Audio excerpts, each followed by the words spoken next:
अब देखो अगला बाबू तीसरा क्वेश्चन। अब देखो हम लोग देखते हैं, चलो ध्यान दोगे बुआ लोग। चलो देखो तीसरा क्वेश्चन, ये जो दिया हुआ ना 6x² - 3 - 7x, इसको पहले सजाओगे। इसका शून्य के लिए निकालना है। देखो पहले 6x² - 7x - 3, इसको इधर सजा दिए पहले। अब इसका हम लोग को क्या करना है, शून्य के लिए निकालना। अभी तुरंत हम लोग बताए थे तुम लोग को कि इसको इससे पहले गुना करो। अब देखो जरा गुना करोगे तो बाबू 6x² को -3 से गुना करोगे तो बताओ कि कितना हुआ। 6 3 18 हो गया और x² मतलब -18x² हो गया। अब हम बताए थे कि देखो इसको जोड़ने घटाने पर इतना -7x लाना है बीच में, और इसी से लाना है। जब एलसीएम लोगे ना, चलो 18 का एलसीएम ले लो तो पहले 2 से लिए तो 9 बार में गया, फिर 3 से गया 3 बार में, फिर 3 से गया 1 बार में। मतलब तुम्हारा पास क्या है, 2 3 3, यही संख्या से माइनस तुम्हारा -7x भी होना चाहिए। ये 2x है तो एक वो दे देंगे। अब यहाँ ध्यान दो कि अगर 3 3 9 में से अगर 2 चल जाए तो -7 आ जाएगा।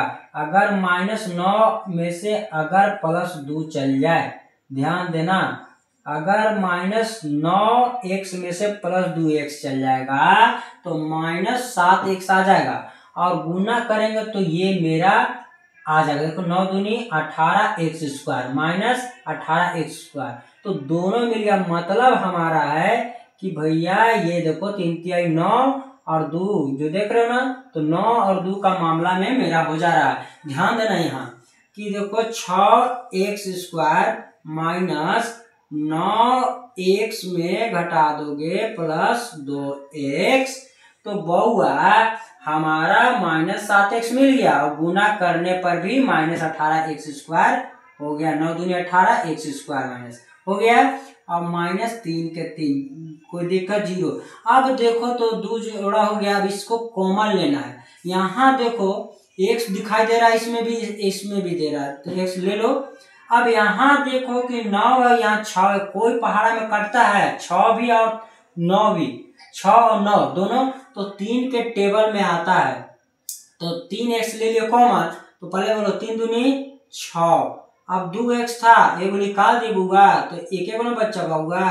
अब बता x तो निकाल दिए हैं, तो 3 3 कितना हुआ, 9 हुआ। कोई दिक्कत जी?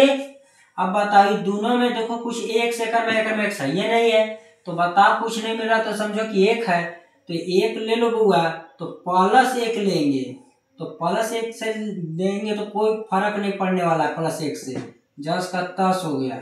कोई दिक्कत? अब बात बताइए 2 में से कै गो लिखते हैं जी, एगो लिखते हैं। कै गो लिखते हैं, एगो लिखते हैं। और एगो बचा हुआ पार्ट लिखते हैं ना बाबू, 3x + 1, ये वाला समझ रहा ना। तो अब बताओ कि इसका जो है शून्य निकालना है बउआ, तो 2x - 3 = 0। और ये बताओ 3x + 1 = 0। अब बताओ कि 2x इधर ले जाओ -3, उधर ले जाओ बराबर पट्टी, तो क्या होगा +3 हो गया। अब बताओ छोटू, ये गुना में तो बराबर पट्टी जाएगा तो काम होगा, भागा में चल गया बउआ। अब बताओ इसको भी देखो जरा, 3x, 1 को ले जाओ उधर, तो क्या हो जाएगा बाबू, -1। अब बताओ छोटू, ये गुना में तो बराबर पट्टी जाएगा तो क्या होगा, भागा में हो गया। तो इसलिए बताओ बाबू x = 3/2 एगो निकल गया, और एगो -1/3 निकल गया। ये जो तुम्हारा देख रहा है ये तुम्हारा क्या हो गया, आंसर हो गया। ई वाला 1 है, देख लो, नहीं समझ में आ रहा तो अच्छा से कर दे रहे हैं। ई वाला 1 है, 1, ठीक है, 1/3 -1/, ये आंसर हो गया। लेकिन अभी जांच बाकी है। अब देखो जरा जांच, अभी तुम लोग को तो सिखेबे किया कैसे करना है, चलो करते हैं मिलके। चलो आओ देखो जरा, अब हम लोग को क्या करना है, जांच करना है। आएगा नहीं एग्जाम में, हम पहले बोलते जांच नहीं पूछने वाला है। चलो यहाँ ध्यान दो, लेकिन ध्यान देना सीख लो, काम देगा कभी। अब ध्यान दो, अब क्या करना है, जांच करना है। तो बुआ लिखो चलो फॉर्मूला, शून्यों का योगफल शून्यकों का योगफल बराबर अल्फा प्लस बीटा बराबर minus B by A, B है बाबू, माइनस बी बाई ए बराबर जो होता है बउआ, यहाँ एक्स का मामला है तो यहाँ बताया था ना माइनस एक्स का गुणांक, एक्स का गुणांक लिख दिए बाबू। अब बट्टा जो होगा एक्स स्क्वायर का गुणांक, ये वाला बात हम तुमको बता रहे हैं, पहले से बताते आ रहे हैं। अब यहाँ ध्यान देना है बुआ कि बताओ एक अल्फा है और एक बीटा है, जो तुम्हारा इच्छा वो करो, कोई दिक्कत। एक अल्फा एक बीटा है तो अल्फा मान लो कि 3/2 दिया हुआ है तो 3/2 लिख दे बुआ प्लस, और यहाँ दिया है -1/3 तो प्लस माइनस माइनस हो जाएगा, इसको हटाओ दो, प्लस को छोड़ो हटाओ, माइनस कर दिए डायरेक्ट। अब बताओ यहाँ 1/3 तो -1/3 हो गया। अब बताओ छोटू माइनस बी बाई ए है। अब तुमको फिर बताए थे कि जहां ए बी सी की मामला आएगा तो क्वेश्चन देखो देखो ये वाला क्वेश्चन है बाबू ऐसा, और इसको क्या करना रहता है, सीख में ए लिख, देखो जरा ई वाला क्या है, ए है, ए में मतलब कितना है 6 है। अब यहाँ देखो बी है तो बी में क्या है बाबू -7 है, -7 हो गया ई वाला। सी में क्या है बाबू, तो सी में क्या है -3 है। ये वाला बात समझ में आया, यही चीज है। अब देखो तो छोटू ये बी है माइनस बी है, अब बी की जगह में कितना है -7 है तो माइनस माइनस क्या आ जाएगा प्लस, तो +7 कर देते हैं डायरेक्ट। अब बताओ कि अब बताओ ए के जगह में बाबू 6 है तो 6 लिख लो ना, कोई दिक्कत है बाबू, दिक्कत। अब बताओ इसका एलसीएम लो तो 2 और 3 का एलसीएम नहीं जाएगा तो मल्टीप्लाई करते हैं ना जी, लेंगे तो बाबू तो 6 हो गया इसका एलसीएम।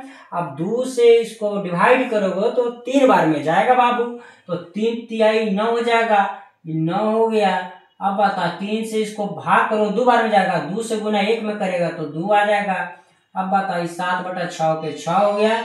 अब बता बउआ, अब ध्यान देना है कि 9 में से 2 गया तो 7 बटा क्या आया 6 बराबर 7/6। अब बता एक तो जांच हो गया, अब दूसरा जांच भी करना है ना, अब गुणनफल वाला करना है तो अगला निकालो या चलो इधर आओ, देखो शून्य को अब लिखोगे शून्य को का गुणनफल। अब शून्यकों का गुणनफल निकालना है तो बराबर क्या आता है अल्फा इंटू बीटा बराबर सी बाई ए बराबर अचर पद। अब बटा जो होता है एक्स स्क्वायर का गुणांक। अब ध्यान देना बाबू कि अल्फा और बीटा जो है, एगो दिया अल्फा 3/2 गुने, अब बता बीटा जो दिया है -1/3, ये माइनस है बाबू -1/3। अब ध्यान देना है तो हो गया। अब बताओ छोटू सी बाई ए, तो सी तुमको हम बताए ना कि तुरंत सिखाए थे कि सी कितना -3 है तो -3 लिख दिए, और ए के जगह में तुम्हारा क्या है 6 तो यहाँ 6 लिख दो, और ये वाला है बाबू 10 का 10 तो 3 और 3 का हो गया कट गया तो क्या बचा -1/2। अब इसको भी काटो 3 से, अब एक बार में गया 3 दूनी 6 तो ये का है -1/2। तो देखो बाबू ये दोनों बराबर आ गया कि नहीं आ गया सो बताओ आप लोग, कोई दिक्कत किसी को जी है दिक्कत?